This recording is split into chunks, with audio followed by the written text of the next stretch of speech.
What else we got on here? Wingbits Wingbits. flight tracking network. So Wingbits is a really cool project. So within the last few years, they used to use radar for tracking flights. They now have something called ADS-B, which is basically a requirement for pretty much every developed country at this point, where all flights have to send out a signal that's kind of a digital snapshot of the flight, with not only the flight number and the details of the plane, but also the altitude, how fast it's moving, etc. So you have a lot more granular data on these flight paths versus just radar. So the problem is you have to collect that data. Now, what's wild is to this point, it's been kind of hobbyist. So there's these networks that are monetizing the data, and then people that are flight enthusiasts, they'll send hardware out to, and they do it for free to get access to the flight tracking data.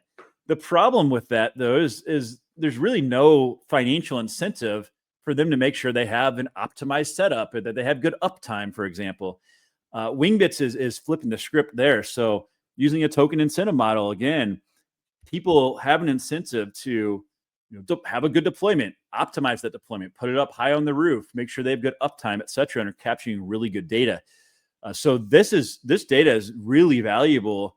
I mean, it saves airlines a lot of money. They can optimize their staff better. They can optimize their gate space better. That's one of the biggest expenses for airlines today is renting out gate space. And the other thing is flight delays cost these airlines a tremendous amount of money. So on top of that, they can also optimize flight paths better, right? So there's a lot of reasons why this data is valuable. And I think they're going to, their goal is to build out the most valuable data set.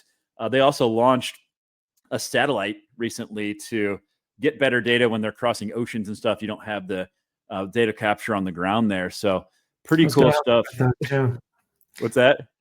I was going to ask about that because, and correct me if I'm wrong, but the reason I think this is really cool is because my understanding of how it used to work, and again, this is just to look at it from the future, like how it used to work, you were saying before about radar, right? So essentially a plane would take off and it would be seen by the airport taking off, and then it would essentially disappear, except for when it would come across another plane along the route and they would be aware of each other. But it would essentially disappear, and then it would land when it would reappear when it came into the scope of the radar at the other end where it's supposed to land.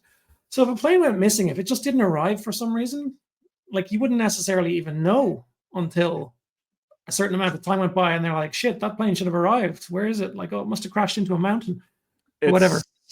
So yeah, it's crazy to think about. That's how we tracked flights up until really a handful of years ago. I mean, that's the technology that was used for a long time. Right. And you really didn't have much data. The other thing is, by the way, their hardware it works in conjunction with GeoNet. This is another one, okay, that uses the GeoNet network for anti-spoofing. So you know that the hardware is in the correct location. But they also have the ability to track drone flights in the future. And we're going to see more and more drones out there. So that's another use case.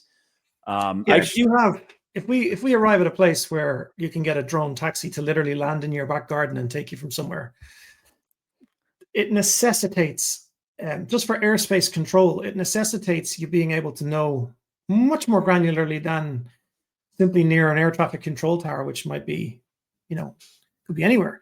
You can't be having drones crashing into each other all the time. So, like obviously that would be a disaster. So, I just think this is a really cool project.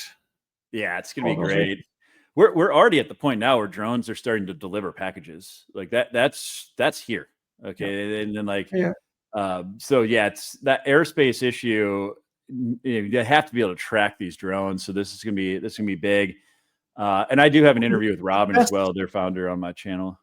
Sorry, the best part of all this is that I'm not sure it's possible to do that in a centralized way, because you'd have to get, the technology is moving so fast, you'd have to get all the governments to agree on a set of standards, like such and such a type of vehicle can fly at such a height and all that, which they'll do, I'm sure, anyway. But, the power of the decentralization is that, it can happen really quickly because you can get everybody involved and everybody can have a share of whatever money is in it, essentially.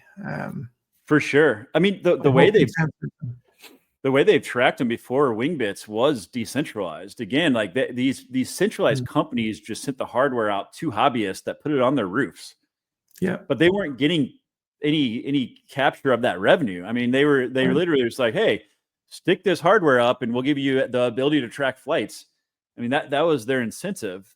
So it's been done in a decentralized way, kind of. There's just been centralized entities controlling all the revenue. Now that's being shared, which is pretty freaking cool.